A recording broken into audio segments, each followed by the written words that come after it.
Today, we're going to be talking about the top three talent management and succession planning strategies for executive leaders. And I know that as an executive, you want to leave your organization in the strongest and most powerful position when you either leave or retire. So I'm going to share with you the top three items to pay attention to.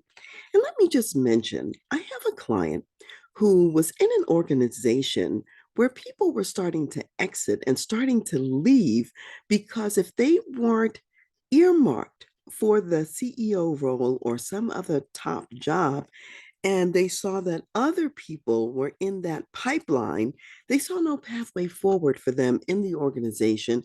And so, therefore, they left and went to greener pastures.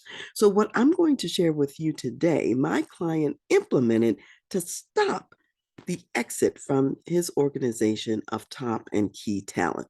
So, number one, you want to think not just in terms of specific jobs and positioning individual people to those jobs for succession.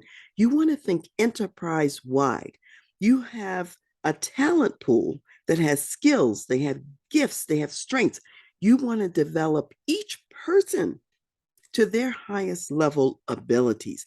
That way, you're creating a whole pool of bench strength that you can utilize anywhere in your organization for existing jobs today or perhaps other jobs that might come later. So, again, don't worry about the exact person job match now.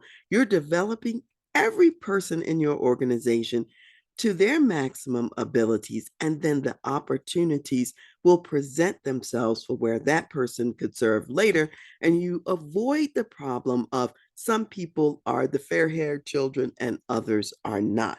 And so you're less likely to lose talent when all talent is being developed. So keep an enterprise wise view on the talent development.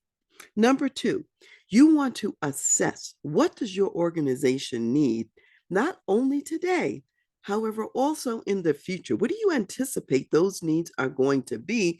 And write that down. Identify to yourself what a person is going to have to be able to do in the organization and in key roles. That's going to be important to your future planning. Number three, once you've identified what's going to be needed in the organization, what are the skills that leaders are going to have and possess in order to implement those needs in the organization and to take care of them? So you do an organizational analysis first, then you say, what's the leadership skill, ability, and talent that's necessary to carry that out? Now, when you have these templates in your head, when you run into executive talent, you will be able to think to yourself, oh, this person could be a good fit for this, and this. And you're not doing it just only having one person in mind. That person may leave. We have a lot of movement in organizations today. So you want most of your people to be developing at a high level so you have many more options and choices to choose from and to be able to see their gifts and talents. So let me review that again. Enterprise-wide view, develop all of your people to the best of their abilities. Number two, do an organizational assessment. See what your company is going to need in the future, what kind of abilities need to be achieved. And thirdly, what are the leadership skills necessary to carry out those future jobs and future opportunities?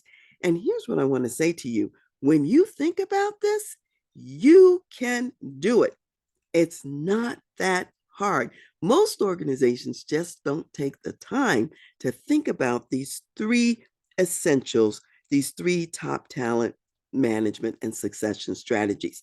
So, want some help with that? Contact me, Dr. Karen Wilson Starks at transleadership.com. You can reach me at Dr. Karen, Dr.